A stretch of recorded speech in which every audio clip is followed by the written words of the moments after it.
야고보서 3장에 기록된 이 말씀을 통해서 하나님께서 주시는 은혜를 우리가 함께 나누기를 원합니다.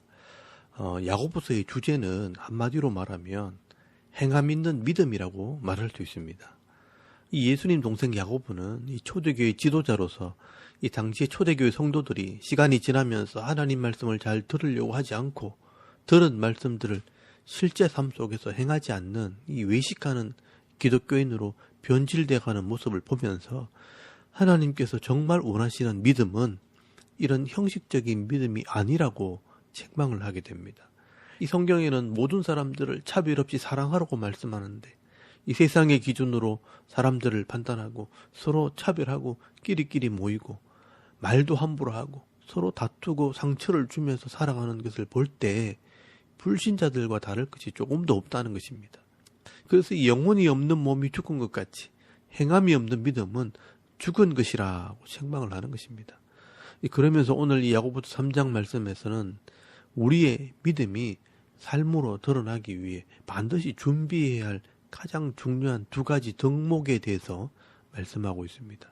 성도들이 제일 다스리기 힘들고 변화되지 못하는 이 두 가지 요소가 있는데 이 하나는 말이고요. 또 하나는 마음의 욕심이라는 것입니다. 오늘 본문에서는요, 이 두 가지를 잘 다스리고 실천하게 될 때 온전한 믿음을 가질 수 있다고 말씀을 합니다. 먼저 이 야고보는 이 말의 중요성, 또 혀의 능력에 대해서 먼저 말씀을 합니다.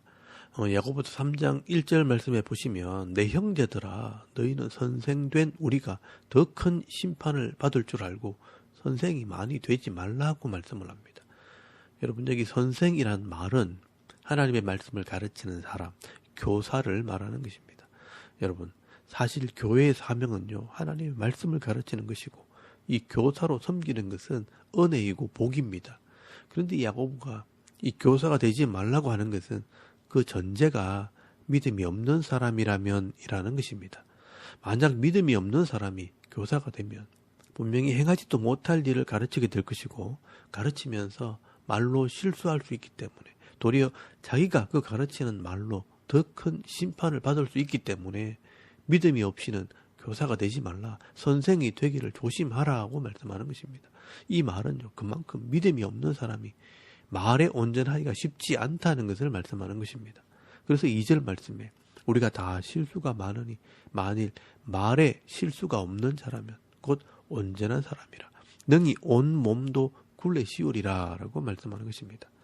이 사람이면요, 늘 실수하고 넘어지기 마련이지만 말에 실수가 없는 자가 있다면 완벽한 사람이 될 수 있다고 말씀하는 것입니다. 그리고 이 말이라는 것이요, 사람의 몸을 굴레 씌운다라고 말씀을 합니다. 여기 굴레라는 말은 말의 입에 물리는 재갈을 말합니다. 이 사람에게 있어서 말을 실수하지 않고 잘하는 자는 말에게 재갈을 물려 원하는 대로 끌고 가는 것처럼 자기 몸과 인생을 마음대로 인도할 수 있는 사람이 될 수 있다고 말하는 것입니다. 그래서 3절 말씀에는요, 사람에게서 이 말은 말의 입에 물리는 재갈 같다라고 말씀을 합니다. 우리가 이 말들의 입에 재갈을 물리는 것은 우리에게 순종하게 하려고 그 온 몸을 제어하는 것이라고 말씀합니다. 말의 입에 있는 이 재갈이 연결된 끈을 곱비라고 합니다. 이 사람들이요, 이 말의 입에 재갈을 물리고 그 곱비를 당기면 말을 원하는 대로 끌고 갈 수 있는 것처럼 이 사람이 입에서 나오는 말을 잘 조절할 수 있는 사람은 내 인생의 어려움을 피해갈 수도 있다는 것입니다. 그러므로 이 사람의 인생에서 말로 실수해서 어려움을 당할 수도 있고요, 또 말을 잘해서 이 문제를 해결할 수도 있다는 것입니다. 그리고 4절 말씀해 보시면요, 이 말의 능력에 대해서 여러 가지 비유로 설명을 하게 됩니다. 이 사람에게서 이 말은 큰 배를 움직이는 키와 같다라고 말씀을 합니다. 또 배를 보라, 그렇게 크고 광풍에 밀려가는 것들을 지극히 작은 키로서 사공의 뜻대로 운행하나니 이와 같이 혀도 작은 지체로 돼 큰 것을 자랑하도다라고 말씀을 합니다. 큰 배가 거친 파도에 밀려갈 때도 작은 키를 조절해서 원하는 대로 항해하는 것처럼 이 사람의 말 한마디가 인생의 방향을 좌지우지할 수 있다라고 말씀하는 것입니다. 이 작은 혀가 내 온몸을 주장할 수 있고 인생 전체를 바꿀 수도 있다는 것입니다. 그래서 6절 말씀에는요, 혀의 말이 불과 같다라고 비유합니다. 혀는 곧 불이요, 불의 세계라. 혀는 우리 지체 중에서 온 몸을 더럽히고 삶의 수레바퀴를 불사르나니 그 사르는 것이 지옥불에서 나느니라 라고 말씀을 합니다. 혀에서 이 독한 말이 나올 때 내 말 때문에 내가 더러워질 수 있고요. 내가 내뱉는 이 독한 말이 나를 망하게 하고 지옥에 떨어지게 할 수도 있다라고 말씀하는 것입니다. 그래서 이 사람의 작은 혀에서 나오는 말이요. 나를 아름다운 사람으로 만들 수도 있고 나를 더럽고 추한 사람으로 만들 수도 있다는 것입니다. 그런데 중요한 것은요. 이 사람이요. 내 이성으로 내 혀의 말을 잘 다스리기가 쉽지 않다는 것입니다. 그래서 7절에서 8절까지 말씀해 보시면요. 짐승이나 새나 벌레나 물고기나 사람들이 다 훈련을 하면 길들일 수 있고 원하는 대로 움직일 수 있지만 이 사람의 한치 혀는 길들일 수 없다라고 말씀을 합니다. 여러분 8절 말씀해 보시면요. 혀는 능히 길들일 사람이 없나니 쉬지 아니하는 악이요 죽이는 독이 가득한 것이라 라고 말씀을 합니다. 이것이 인간의 한계입니다. 이 성경이 분명히 말씀하기를 사람의 혀는 길들일 사람이 없다라고 말씀을 합니다. 이 사람의 혀는요, 혀 자체만으로는 길들여지지 않습니다. 하루 종일 좋은 말만 하다가도 갑자기 내 마음에서 악한 것이 올라오면요, 이 혀는 악한 말을 내뱉는 것입니다. 하루 종일 찬송하고 기도하다가도 내 마음에 악한 생각이 올라오면 찬송하는 혀로 욕을 하고 저주하기도 한다는 것입니다. 그래서 10절 말씀에 보시면요. 한 입에서 찬송과 저주가 나오는도다. 내 형제들아 이것이 마땅하지 아니하니라 라고 말씀을 합니다. 이 사람들은요. 한 입에서 찬송을 하고 한 입에서 저주도 합니다. 이것이 옳지 않다는 것을 알지만 이것을 사람이 마음대로 제어할 수가 없습니다. 야고보 사도는요. 이 세상에 어떤 사람도 자기 혀를 다스릴 수 있는 사람은 없다는 것입니다. 이게 불신자들, 이 세상 사람들, 믿음 없는 사람들의 일반적인 모습이라는 것입니다. 그러나 여기서 중요한 것은요. 하나님을 믿는 성도는 혀를 다스릴 수 있는 능력을 가지고 있어야 하고요. 또 하나님을 믿는 믿음이 말로 행해지도록 훈련하라고 말씀하고 있는 것입니다. 여러분 이것이 행함 있는 믿음이라는 것입니다. 내 입의 말을 통해 행함 있는 믿음을 보여주라는 것입니다. 세상 사람들은 절대로 할 수 없는 것인데 믿음 있는 사람들은 할 수 있다는 것을 보여주라는 것입니다. 그러면 이 세상 사람들도요. 이것을 인정할 수밖에 없다는 것입니다. 그래서 13절에서 18절까지 말씀에 그 비결을 이야기를 합니다. 내가 바른 말을 하기 위해서는요. 내 혀가 옳은 말을 하는 것이 아니라 내 속에 있는 마음부터 다스려야 할 것을 말씀하는 것입니다.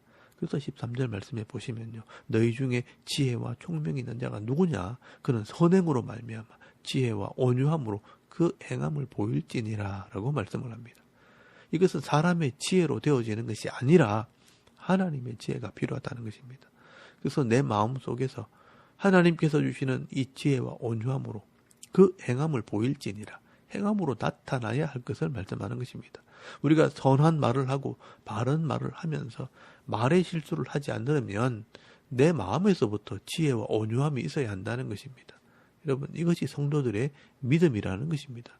이런 믿음이 없으면 우리 마음에 무엇이 가득하느냐? 시기와 다툼이 가득하게 된다라고 말씀하는 것입니다. 여러분 14절 말씀에 보시면 그러나 너희 마음속에 독한 시기와 다툼이 있으면 자랑하지 말라. 진리를 거슬러 거짓말하지 말라. 이러한 지혜는 위로부터 내려온 것이 아니요 땅 위의 것이요 정욕의 것이요 귀신의 것이니라고 말씀을 합니다. 여기 잘 보시면요. 우리가 말이 온전하지 못하고 악한 말, 독한 말, 더러운 말이 내 속에서 자꾸 나오는 이유는 내 속에 시기와 다툼이 있기 때문입니다. 그러면 이 시기와 다툼은 어디서 온 것인가? 야고보가 말씀을 합니다. 하나님께로부터 온 것이 아니라 정욕, 욕심에서 온 것이고 이 욕심은 결국 귀신, 마귀로부터 온 것이라 영적인 문제라고 말씀을 하는 것입니다. 그러므로 이 원리를 잘 이해를 해야 합니다. 야고보는요. 굉장히 정확한 이야기를 하고 있는 것입니다. 내가 선한 말, 정직한 말, 감사의 말을 하지 못하고 여전히 악한 말을 하고 분을 참지 못하고 사람들에게 비난을 하고 저주하는 말을 하고 있다면 내 마음과 내 인격 속에 시기와 다툼과 욕심이 있는 것이고 그 뒤에는 영적인 존재, 귀신들이 나를 주장하고 있다는 것을 알아야 한다는 것입니다. 그래서 16절 말씀에 시기와 다툼이 있는 곳에는 혼란과 모든 악한 일이 있음이라라고 말씀하는 것입니다. 이런 귀신의 지배를 받는 사람의 이 삶 속에는요, 늘 혼란과 이 악한 삶의 모습이 나올 수밖에 없다는 것입니다. 그러므로 우리가 이 가정에서 이 가족들이 말을 할 때 서로 비난하고 분을 내고 다투는 것은 이 귀신에게 지배를 당하는 것입니다. 교회에서 서로 위로하고 격려하는 말을 하지 못하고 이 악한 말로 다투고 싸우는 것은 이 귀신에게 미혹되었기 때문이라는 것을 알아야 합니다. 그럴 때 역시 내 입에 재갈을 물렸더라도 내 말을 제어하는 훈련을 해야 한다고 말씀하는 것입니다. 그리고 내 마음속에 악하고 더러운 것을 회개함으로 하나님께서 주시는 은혜로 내 마음을 채워야 한다는 것을 말씀하는 것입니다. 그래서 17절에서 18절까지의 말씀에 보시면 하나님께서 주시는 마음이 어떤 것인가, 회개할 때 주시는 마음이 어떤 것인가 야고보가 설명을 합니다. 오직 위로부터 난 지혜는 첫째 성결하고 다음에 화평하고 관용하고 양순하며 긍휼과 선한 열매가 가득하고 편견과 거짓이 없나니 화평하게 하는 자들은 화평으로 심어 의의 열매를 거두느니라 라고 말씀을 합니다. 야고보가 지금 길게 설명을 한 것은요, 이것이 중요하기 때문입니다. 오직 위로부터 난 지혜는 하나님께서 주시는 이 마음을 이야기하는 것입니다. 하나님께서 내 마음에 주시는 지혜는 그 첫째가 성결한 것이라고 말씀을 합니다. 여러분, 이 성결하려고 하면 반드시 회개를 해야 합니다. 내 속에 있는 이 악한 것과 욕심을 제거해 달라고 기도할 때 하나님께서 이 내 마음에 성결하게 구별하는 마음을 주시는 것입니다. 그리고 그 성결한 마음에 화평과 관용, 이 넓은 마음과 양순, 부드러움과 이 긍휼, 불쌍히 여기는 마음과 선한 것이 가득하게 된다고 말씀을 합니다. 어떻게 보면 이게 바로 성령의 열매라고 할 수 있습니다. 성령으로부터 주어지는 마음, 이게 성령의 충만함이라고 할 수 있습니다. 그래서 이런 마음을 가지는 것을 야고보가 하나님의 지혜라고 말하는 것입니다. 이런 하나님께서 주시는 마음이 준비가 될 때 비로소 내 입에서 화평의 말이 나오고 감사의 말이 나오게 되고, 그렇게 할 때 화평하게 하는 자가 되는 것입니다. 그래서 우리가 이 의의 열매를 거두게 된다라고 말씀하는 겁니다. 이런 열매는요, 세상 사람들이 절대로 맺을 수 없는 열매입니다. 우리가 다른 사람들과 싸워야 될 것이 아니라 내 속에 있는 이 마귀의 권세와 싸워야 되는 것입니다. 내 속에 있는 이 사탄의 권세와 싸워서 내 마음에 이런 성결한 마음과 화평의 마음을 가지게 될 때 비로소 말에 실수가 없는 사람, 온전한 사람으로 거듭날 수 있다는 것입니다. 그렇다면 오늘 야고보서 3장 2절 말씀처럼 말에 실수가 없는 온전한 사람이 될 수 있다고 이 야고보 사도가 말씀을 하는 것입니다. 이것만 잘해도 우리는 인생에서 큰 어려움들을 피할 수 있고요, 화평의 사람으로 살아갈 수 있는 것입니다. 이것은 야고보 사도가 실제로 경험한 것을 말씀하는 것이고요, 이렇게 마음을 다스리게 될 때 성도는 점점 변화되어 가는 것입니다. 그래서 시간이 지나면 이 세상 사람들은 점점 악한 사람으로 변해가겠지만 이 성도들은요, 점점 거룩하고 아름다운 모습으로 변화되는 것입니다. 그리고 우리 교회도 오랫동안 신앙생활 한 사람들이요, 더 아름답고 더 거룩한 성도가 되어야 하는 것입니다. 만약 그렇지 않다면 그 사람은 바른 믿음이 없는 것입니다. 그 사람의 믿음이 온전한 믿음이 아니라는 것입니다. 그래서 저는 끊임없이 이런 훈련을 하고 있습니다. 그런데 믿음으로 하게 되면요, 반드시 좋아지게 되어 있습니다. 하나님의 지혜로 내 마음을 다스리고 내 입에 재갈을 먹이면서 내 마음을 다스리는 훈련, 선한 말, 지혜로운 말을 하는 훈련을 하게 되어지면 예전에는 분을 참지 못하고 악한 말을 하다가 다툼이 일어나고 싸움이 벌어지고 관계가 깨어지고 원수가 되고 했던 일을 지금은 화평하게 되고 감사하고 오히려 위로하고 격려하는 좋은 관계가 되어지는 것입니다. 깨닫고 믿음으로 행하게 될 때 반드시 화평의 은혜를 누리게 되어 있습니다. 야고보 사도는요, 믿음이 있다고 하면서 교회의 지도자가 되고 교회의 직분자가 되었다고 하면서 함부로 말하고 상처를 주면서도 죄인 줄도 알지 못하는 그런 성도들에게 말의 중요성과 바른 말을 하기 위해 내 마음을 다스리는 훈련을 해야 할 것을 말씀하고 있습니다. 오늘 우리가 이 야고보서 3장 말씀을 읽고 묵상하면서 말로만 예수를 믿는다, 믿음이 있다고 자랑하지 마시고요, 때로는 내 입에 재갈을 물리기도 하고 하나님께서 주시는 지혜와 온유함으로 이 마음을 다스리고 훈련함으로 만나는 사람들에게 화평을 보여주고 또 의의 열매를 맺으면서 살아가는 저와 여러분의 이런 영적인 삶의 모습이 되실 수 있기를 주의 이름으로 축원합니다. 아멘. 우리 잠깐 기도드리겠습니다. 오늘도 이 말의 중요성을 깨달아서 내 마음을 잘 다스림으로 하나님께서 주시는 지혜로 화평의 삶을 살아가는 성도가 되게 하옵소서. 나라와 민족을 위해 섬기는 교회와 가정과 자녀들의 믿음을 위해서 또 개인의 기도 제목을 따라 기도하고 오늘 하루 삶을 또 시작할 수 있길 바랍니다. 다 같이 우리 하나님께 한번 기도드리겠습니다. 살아계신 하나님 은혜를 참 감사합니다. 오늘도 이 아침에 우리가 하나님을 예배하게 하십시오.